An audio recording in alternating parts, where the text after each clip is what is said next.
আসসালামু আলাইকুম। আশা করি সবাই ভালো আছেন। আল্লাহর রহমতে আমিও ভালো আছি। তো আজকে হয়েছে ইয়ালিপের প্রথম দিন, প্রথম ক্লাস। ইয়ালিপ, তোমার প্রথম স্কুল? আচ্ছা, ভালোভাবে ক্লাস করো, কারোর সাথে দুষ্টামি করো না, হ্যাঁ? ম্যাডামের কথা শুনো। খেলা দিবা না? দিবা। আচ্ছা, সুন্দর করে খেলা দিও।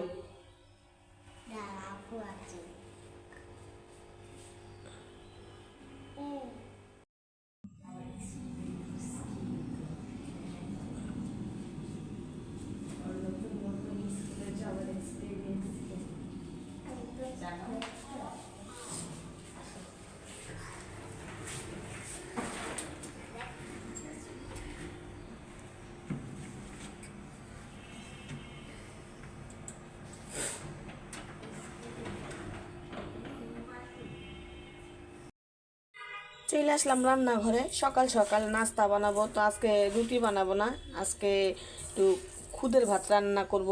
আর এই খুদের ভাত রান্না করব, আমি কিন্তু কোনো ভর্তা বানাবো না। এখানে রসুন কাইটা, তারপরে শুকনা মরিচ ভাইজা, শুকনা মরিচ রসুন ডলারটা যে মাখা, ওইটা দিয়েই খাবো, আচার দিয়ে। মানে ওরা এই খুদের ভাতটা রানলে বেশিরভাগ এটা ভর্তা দিয়ে পছন্দ করে না, ওই মাখাটা দিয়ে ওরা খায় খুদের ভাত।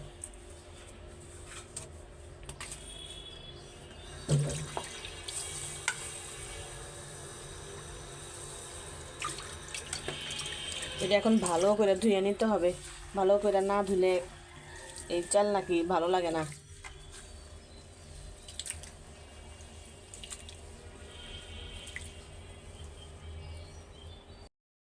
মরিচ মাখার জন্য আমি এখন মরিচগুলি ভাইজা নিব।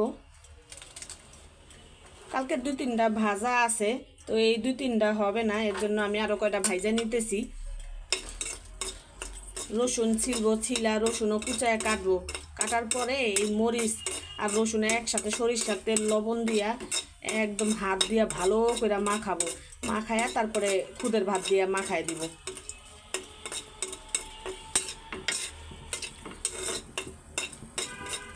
এই ভাত আচার দিয়ে পরে খায়। তো এরা ভর্তা কমই খায়, ভর্তা টর্তা খায় না, এর জন্য কষ্ট করে আর ভর্তা বানাইলাম না, এই মরিচ মাখাটাই করি।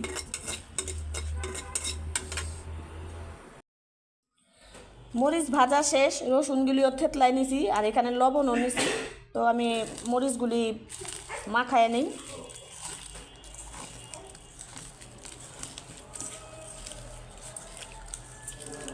মাখানোর পরে এখানে সরিষার তেল দিয়ে দিব। মাখানো শেষ। তো এই যে রসুন আর শুকনা মরিচের মাখা, তো এটা এই যে খুদের ভাত নিছি আমি, এটা এখানে ভাতের সাথে মাখায় নিব ভালো করে। আর একটু সরিষার তেল লবণ দিয়ে এটাতে ভালো করে মাখায় দিব।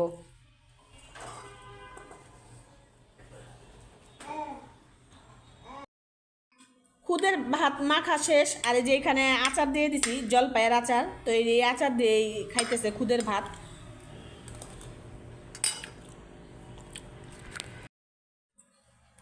জয়েন খাও।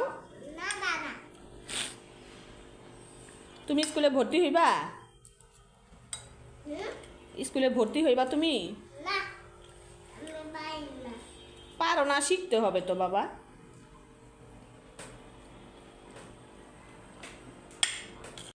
বাইরে এত সুন্দর রোদ উঠছে, একদম সোনালি চকচক করতেছে রোদ রে। খুব সুন্দর রোদ উঠছে আজকে, একদম কাপড় চোপড় শুকানোর মতো রোদ।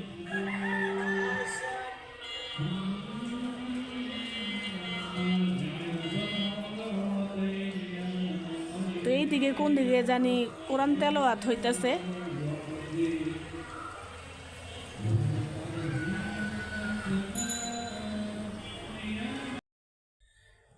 তা আমিও নাস্তা খাইতে বসলাম। তা আমি কালকের একটু আলু ভর্তা ছিল, আর এই যে আচার, আর এই যে মরিচ রসুন মাখা নিলাম।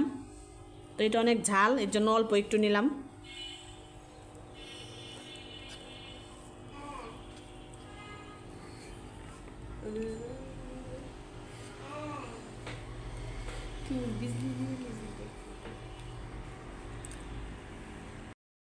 পুকুরের মাছ ভিজাইলাম। তো এখানে মনে হয় নলা মাছ, ছোট মাছ। তো এই মাছগুলি বেশি দিন রাখলে ফ্রিজে ভাল লাগবে না। তো পুকুরের মাছ তাজাই তো অনেক ভালো লাগে। তো এই মাছগুলি তাড়াতাড়ি খেয়ে ফেলা লাগবে। তো এই মাছ দিয়ে আজকে আলুর ঘাটি করব। তো মাছটা আগে ভিজুক, ওইদিকে রাইস কুকারে আলুটা সিদ্ধ দিয়ে দেই। রান্না করতে আসছি তো আদা রসুন বাটা শেষ হয়ে গেছিলো। এখানে আমি অনেকগুলি আদা রসুন ব্লেন্ড করে নিছি। তো এই আদা রসুন প্রায় 1 মাস চলে যাবে আমার। তো এইখানে জিরা আদা রসুন সব একসাথে সম পরিমাণই দিছি আমি। যতখানি জিরা অতখানি রসুন অতখানি আদা নিয়ে আমি ভাঙ্গাই নিছি। কালারটা দেখলে হয়তো বুঝতে পারতেছেন। তো আমি জিরাটা বেশি খাই, কাঁচা জিরাটা আমার বেশি লাগে। তো এগুলি এখন বক্স করে ডিপে রেখা দিব।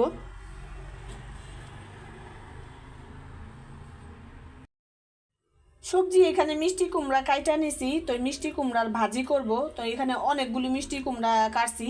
কালকে সকালে রুটি বানাবো আর এই মিষ্টি কুমড়ার ভাজি। তো ও কালকে আর অন্য কিছু করব না, এর জন্য একবারেই আজকে বেশি করে কাইটা নিছি ভাজিটা। তো দিয়ে দিই।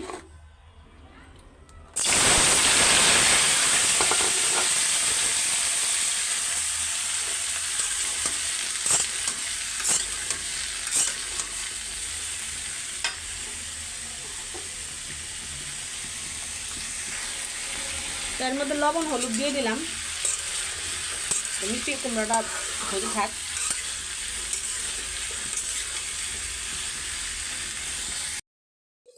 আলুর ঘাটিটা কষানো হয়ে গেছে। তো এখানে ভালো করে কষাই ফেলছি। তো আর একটু ভালো করে কষাইয়া হালকা একটু ঝোল দিয়ে মাছ দিয়ে দিব। আমি মাছগুলিও কষায় রাখছি। কালারটা খুব সুন্দর আসছে। তো এই যে মাছগুলি আমি কষায় রাখছি। তো আলুর ইয়াটা হইলে আমি আর একটু ভালো করে কষায়া তারপরে মাছগুলি দিয়ে দিব। আর আপনাদের কাছে ক্ষমা প্রার্থী, এইদিকে অনেক ওয়াজ হইতেছে, তো অনেক শব্দ হইতেছে, আপনারা কেউ কিছু মনে করবেন না। ভাত খাইতে বসছি। মিষ্টি কুমড়ার ভাজি আর আলুর ঘাটির তরকারি মাছ দিয়ে। তো সবার খাওয়া শেষ।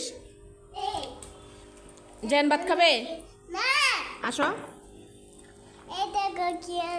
কি আনছো? সুন্দর। কার এটা?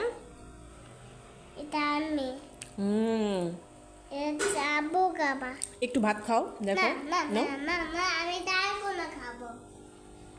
তোমার লেগে ডাল ভুনা কে করছে?